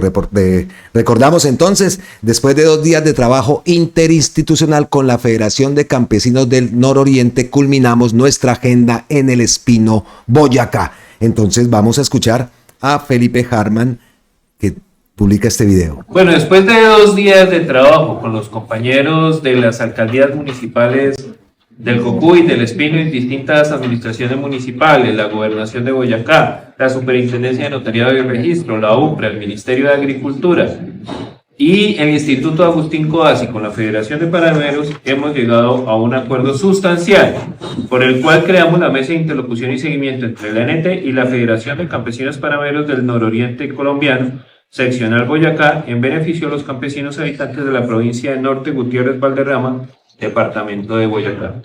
Este es un instrumento de seguimiento y de planificación del trabajo conjunto que vamos a hacer disponiendo de equipos concretos, con resultados y con metas que vamos a precisar como parte del desarrollo de esta mesa, en función de favorecer a campesinos y campesinas de esta región para fortalecer los programas de formalización y titulación de tierra. Un agradecimiento especial a los voceros, a los miembros de la federación por la disposición y por el trabajo conjunto, a todas las entidades, y tenemos el reto sustancial de que en al menos 6 meses tengamos resultados concretos y tangibles para estas comunidades en materia de formalización. Es de parte de la Federación de Panameros y de todas nuestras comunidades la voluntad del gobierno nacional en honrar el acuerdo de Puente Boyacá.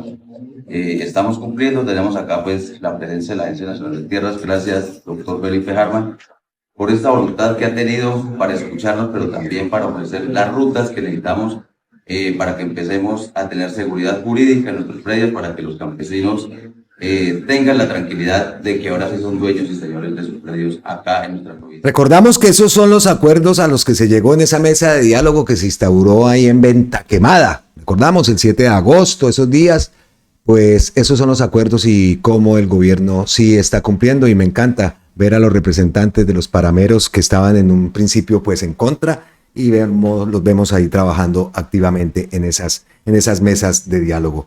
Muy buena noticia. Entonces ahí está la noticia que se ha dado en el hermoso municipio del Espino, Boyacá. Saludamos a nuestra suscriptora que nos envió un saludo y hablándonos de qué será el pueblo de ella. Así que un abrazote y gracias, por supuesto que sí. Pero sigamos con Felipe Harman, otra ñapita. Felipe Harman, en Puerto López Meta, la tierra vuelve a tener dueño legítimo, el campesino. Más de 1.300 hectáreas que antes fueron escenario del narcotráfico y lavado de activos se transforman en esperanza y en alimento para 190 familias campesinas que hoy reciben la posibilidad de sembrar futuro para Colombia. Seguimos reafirmando que la reforma agraria no es un discurso, es una realidad. Y ahí vemos las imágenes en el departamento del Meta. Repetimos, destacamos mucho la labor que está llevando a cabo Felipe Harman al frente de la Agencia Nacional de Tierras, al frente también de esa reforma agraria tan importante en nuestro país, y esperamos que, por supuesto, por acá estamos viendo es que tendencia a Fajardo y a Cabal, ojo, esperamos que siga este gobierno progresista, que continúe el sueño progresista, lo vamos a lograr, y que Harman continúe al frente de esa Agencia Nacional de Tierras. Pensamos que su labor está siendo muy importante y una labor incansable por lograr esa reforma agraria, por devolverle la tierra al campesino. Así que, muy bien, Felipe Harman. Siguiente ñapita. Dice Wilson Arias, colombianos coman lo que quieran. Dice que colombianos coman lo que quieran. ¿Por qué lo dice? Porque dice María Fernanda Cabal que el Estado no tiene por qué decidir lo que el ciudadano puede o no puede comer. Perdón. Brutalidad de persona. En 2026 vamos a eliminar los mal llamados impuestos saludables. Primero la libertad. Oiga, a mí lo que me sorprende es la forma como esta gente están diciendo, es que están seguros que van a volver al poder. Que nos sirva de motivación. Ahí no dice que el Estado no tiene por qué decidir lo que el ciudadano puede o no puede comer en todos los países del mundo, aquí también. Aquí incluso en los colegios han quitado las patatitas y todo ese cuentico, habían unas maquinitas que con moneditas y sacando unas bollicaos y no sé qué. Todo eso lo han prohibido. Alimentos saludables para los niños, alimentos saludables y los impuestos que tienen. No, pero es que en Colombia, qué gente, qué gente tan miserable de verdad. Listo. Lo que sí debemos hacer es el diseño a mí me asombró cuando llegué y el supermercado, todos los productos, la gran mayoría tenía un sello negro.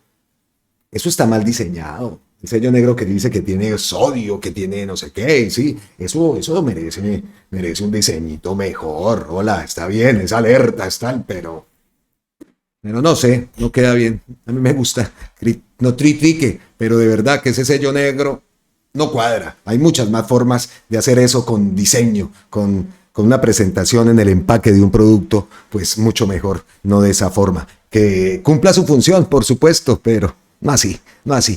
Es mi pensamiento, tonterías, pero de verdad que a mí me asombró muchísimo cuando llegué al supermercado, toda esa fila de productos con ese sello negro, que esto tiene esto. Claro que se tiene que publicitar los contenidos que tienen, pero de una forma más creativa. Hágame el bendito favor, ¿eso qué es ese parche negro?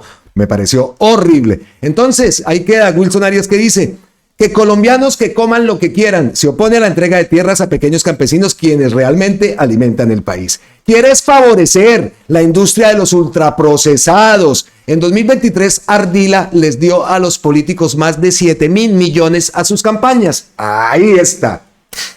Ay, Dios. Ay, vuelvo al tema de la constituyente. Es que este tema de las financiaciones políticas a las campañas, eso se tiene que acabar y tiene que ser el Estado el que debe patrocinar las campañas. Búrlense, ríanse, digan lo que sean o digan qué locura la que está diciendo. Aquí es así. Y aquí manejan la política, las campañas presidenciales de esa forma. Incluso el espacio para la publicidad es un espacio asignado. No se pueden pasar de ese espacio, no se puede. Y al otro día que terminan las elecciones tienen que quedar limpias las calles, que los afiches, las vallas están asignadas a determinados espacios. No es esa contaminación visual y todo ese billete que lavan con las tales vallas, el mafioso dice, patrocina al político, el político, entonces el mafioso le da al político, tome este billete, vaya y reparta por allá en los barrios pobres, lavan el dinero, llena esta ciudad de vallas y listo, papá. ¿Quién es el que llega a hacer las leyes? La gobernanza paramilitar que estábamos hablando al principio y que hablaba Gustavo Petro, y que incluso aquí en mis tablones que tengo de Copialina, ahí lo tengo escrito, tengo sistema insostenible, la salud como un derecho universal, y ahí tengo la palabrita, gobernanza paramilitar, también dice cloaca, entuerto, en fin, tengo copialinas,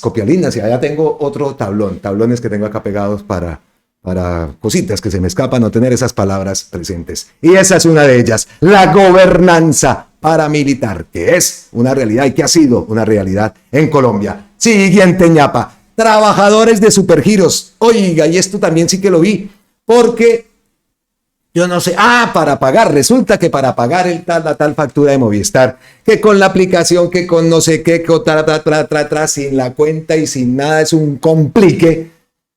Pues para pagar la factura de Movistar por allá en la costa, oiga, pues ¿cómo hago para pagar esa vaina, hermano? Sin la cuenta, sin ningún carajo de aplicación. Entonces no, que a las Supergiros, a buscar Supergiros. Y oiga, que en el Olímpica hay un Supergiros. Y llego al Olímpica, me quedaba lejitos, llego al Olímpica y la chica de Supergiros en toda la cara mía salió, cerró y se fue. Y quedé ahí. Y yo, joder, pero ¿qué pasó? Y me quedé esperando, ¿será que no vuelve? Y no volvió. Entonces, la factura que me van a cortar, vaya y busque otra, eso en Santa Marta. Otra de Supergiros por allá, encontré en una variante que va hacia La Guajira. Terminé por allá y había una chica ahí, corra, eso dejando el pichirilo por ahí, y corra para pagar la factura que ya la vea. Y se daba uno cuenta a estas chicas cómo les toca camellarla duro, guerreadas al rayo del sol, a veces en ese kiosquito por ahí en unas sombritas rimadas, que tiene que hacer esta cosa. Pues la chica que me dejó ahí, que cerró y se fue, pues estaba haciendo otras labores, aparte de su labor de atender el kiosquito y de hacer los pagos, los giros, en fin, Supergiros. Recuerdo perfectamente, ¿y se paga o no se paga los recibos de Movistar? Ahí los pagué con una chica de esas. Bueno, dice acá, trabajadoras de Supergiros denuncian superexplotación laboral. Reciben el pago mensual de 100,000 pesos y les niegan el pago de horas extras en jornadas que pueden llegar hasta 14 horas diarias. Sí, señor, lo vi. Ahí al frente, en esa variante, en Santa Marta, ahí estaba la chica mañana y tarde, y ahí continuaba. Pasa como también, no es otra cosa, con los perritos en Bogotá, que pasaba uno por la mañana al banco y pasaba por la tarde y el mismo perro ahí con un aguacero terrible y el mismo perro,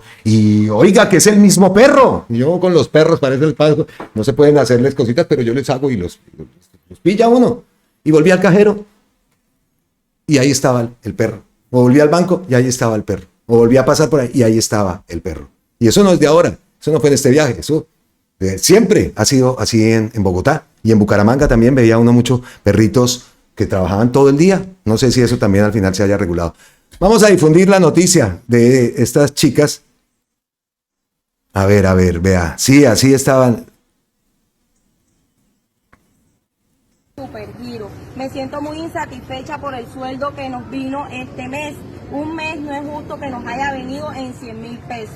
Necesitamos que por favor nos colaboren en ese sentido de que nos suban el sueldo. Otra cosa, tenemos horas extras que tampoco nos pagan. Trabajamos 14 horas laborales que no deberían ser 8 horas laborales en sí, y estamos trabajando horas de más. No nos están pagando esas horas. Necesitamos que nos escuchen y que denuncien esto, por favor, para que podamos ser más escuchados. Muchas gracias por su atención. ¡No se queden callados! ¡Denuncien! Pues aquí le damos visibilidad, por supuesto. Es que ustedes también lo habrán visto. El tema y cuando vi la noticia, oiga, eso es verdad. Ay. Entonces ya no la hemos pillado. Lo del D1 también lo vimos. Y no solo en el D1, en otros de esos supermercados también. Las mujeres, las que atienden, tienen que incluso están atendiendo y te dicen, bienvenido. Eso en Santa Marta, están atendiendo y tienen que decirle, bienvenido a uno.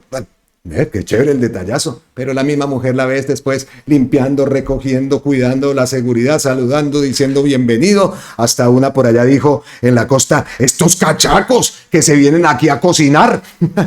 Claro, con esos precios en la costa, con esos precios que el almuerzo carísimo, todo recaro. Yo allá no me dejé tumbar. Allá en pleno rodadero que me estaba quedando, que mi hijo quería ir por allá. Por allá me fui, me busqué unos restauranticos, uno incluso santanderiano, su sopita y toda la cosita. Y al frente, eso es Rodadero Gaira.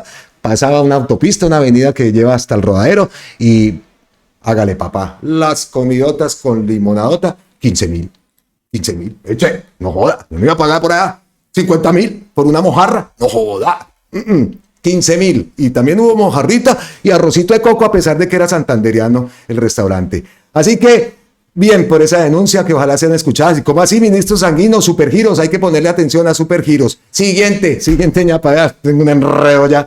Juan Poe, la Junta del Narcotráfico de la que habla Petro, según este documental de Estados Unidos censurado en Colombia, llegó a traficar 912 toneladas por 24.000 millones de dólares durante el gobierno de Álvaro Uribe. Abarcó casi la mitad del mercado de polvo blanco en Estados Unidos y opera en todo el mundo. Esto lo sabía el país. Es en inglés, pero ahí tiene los subtítulos, entonces lo vamos a colocar. Organization in history. The story tonight from Chief Foreign Correspondent Lara Logan on assignment for 60 Minutes. Colombian police and U.S. law enforcement waged war against what they call the super cartel. An international money laundering and drug trafficking network more sophisticated and more powerful than anything they'd seen before, and responsible for nearly half the Colombian cocaine on the streets of the United States. That's at least 912 tons over the last 7 years, with a street value of $24 billion US. This case it's not big, it's huge. Just in businesses, big investments, apartment complexes, office buildings. But there's so much left over that they have to do something with this cash, and sometimes all that's left is to hoard it and hide it. Tentacles reach all over the globe. The super cartel's cocaine was sent to every continent on Earth except Antarctica, from Colombia to the United States to Africa. Eso lo sabía el país. Un dato más que nos ha publicado Juan Poe. Ya había publicado también otra investigación que ocultaron en Colombia. Gracias a ese trabajo de Juan Poe, incluso vimos el organigrama de esa Junta del Narcotráfico. Como siempre, Gustavo Petro tenía razón. Bueno, llegamos al final de este contenido con una noticia mala, pero en medio de la gravedad, afortunadamente no ocurrió nada. En las últimas horas, el día de ayer, incluso Gustavo Petro también ha hecho mención a esta denuncia. Condenamos enérgicamente el atentado de que fue víctima la dirigente del Pacto Histórico en el Caribe y en el departamento del Cesar, la compañera Alexandra Pineda. Aquí está. Yo no entiendo por qué a mí algo me está pasando en mi cuenta de X acá, porque Alexandra yo la sigo y ella me sigue, y aquí me aparece que no la sigo, no sé qué está pasando. Bueno, 8 impactos de bala contra el vehículo en que se movilizaba, uno de ellos en la llanta, son una muestra brutal de la violencia que aún amenaza a quienes trabajan por un país más justo. Gracias a la rápida reacción del conductor y a la presencia cercana del ejército, hoy podemos contar que Alexandra Pineda está a salvo, pero esto no puede quedar impune. Desde el Ministerio de Trabajo solicitamos una investigación rigurosa y resultados concretos. No permitiremos que el miedo silencie las voces que luchan por la dignidad laboral y la paz territorial. Toda nuestra solidaridad, por supuesto que sí, y respaldo. Ahí arroba a Gustavo Petro también ha citado esta denuncia. Por acá dice Gustavo Bolívar, el carro donde se desplazaba la precandidata del Pacto Histórico a la Cámara por Cesar, Alexandra Pineda, con quien nos reunimos hace 2 días, fue avaliado en la vía San José de Oriente, Manaure, Cesar. Véala. Vea la llanta. Y aquí estaba ella hace pocos días con Gustavo Bolívar. Afortunadamente, entonces, como decimos, salió bien de este terrible atentado. No lo lograrán. Toda mi solidaridad, toda nuestra solidaridad. Afortunadamente, ella y su comitiva salieron ilesas. Y yo había visto En la cuenta de Alejandra Pineda. Sí, aquí está. Es que ella me sigue. Ay, le pusieron musiquita. De un atentado cobarde. 7 impactos. Tiene musiquita. 7 impactos de bala. Ahí está. En el vehículo. Afortunadamente, pues está con vida, al igual que mis acompañantes. En fin. Tiene musiquita el video, por eso no lo podemos dejar todo. Pero nos unimos, por supuesto. Nos unimos a esa denuncia. Aquí vemos Agencia Nacional de Tierras. Incluso vemos una imagen con Harman, con Felipe Harman. Así que queda la denuncia, no la estaban viendo ustedes, vean, aquí está la ministra Carvajalina y por acá, vea Gustavo, Felipe, bueno, todo el combo, pues, ahí está. Mira, aquí parece que el pastor Sae no lo sigo, si yo la sigo a él. Vea, pues, no sé qué pasa con mi cuenta, tengo que revisar, hace rato vengo dándome cuenta de todo esto. Y bueno, cerramos con esa, pero no vea, acaba de publicarse una noticia positiva. Positiva es, por supuesto, que haya salido ilesa, negativa ese terrible atentado. Qué susto, Dios mío. Y ahora sí cerramos entonces. Colombia alcanzó récord en turismo extranjero, más de 444,000 visitantes en julio del 2025. El turismo en Colombia sigue creciendo. En el julio del 2025 ingresaron 444,851 visitantes extranjeros, la cifra más alta del año, con un aumento del 21% frente a junio y un 6.8 más que julio de 2024. Excelente noticia, excelente que mi Colombia sea visitada, y esperamos que esas estadísticas también la estén llenando turistas europeos. Queremos ver europeos también en Colombia con un turismo responsable, ¿no? Por supuesto que sí, pero siempre lo que vemos son gringos y mexicanos y sudamericanos, en fin. También aquí hay mucha gente que quiere y desea ir a Colombia. Llegamos entonces al final de este contenido. Sin embargo, me va a pegar la repasadita por la cuenta de Gustavo Petro. Por aquí acaba de postear algo con el tema de Milei. Perdió ayer Milei, ¿no? La Argentina de los argentinos verdaderamente libres brillará. Sí, por ahí vimos imágenes, por acá yo incluso tenía algo, a ver, era esta. Felicitaciones a Axel Kicillof y a todo el progresismo de Argentina. El resultado electoral de Buenos Aires pone en evidencia que el agotamiento de la política mediocre, del matoneo de Milei que algunas figuras promueve en Colombia. El cambio continúa en Colombia 2026 y esperamos que también en Argentina continúe en el 2027. Así que le dieron su paliza al partido de Milei por parte de Kicillof. ¿Cómo es que es el nombre? A ver, aquí lo tengo. Axel Kicillof, gobernador de la provincia de Buenos Aires. Pues ahí tiene su atendida que le pegaron ayer a Milei. Listo, cerramos así. Espere a ver, porque aquí vemos lo que publicó Gustavo Petro. Vea. Eso.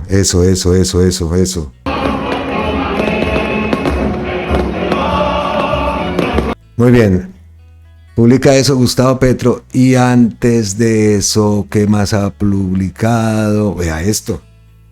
Por ahí dice que quieren devolver al país al pasado, el país de los falsos positivos, el país de las fosas comunes, el país de Odebrecht y de los 700,000 asesinados, el país del desalojo campesino y de 100 años de soledad. ¡Mamola! Vamos para adelante, más reformas sociales, más transformaciones sociales para garantizar derechos, más libertades, más universidades y puestos de salud, más reforma agraria, más esperanza y belleza, más vida.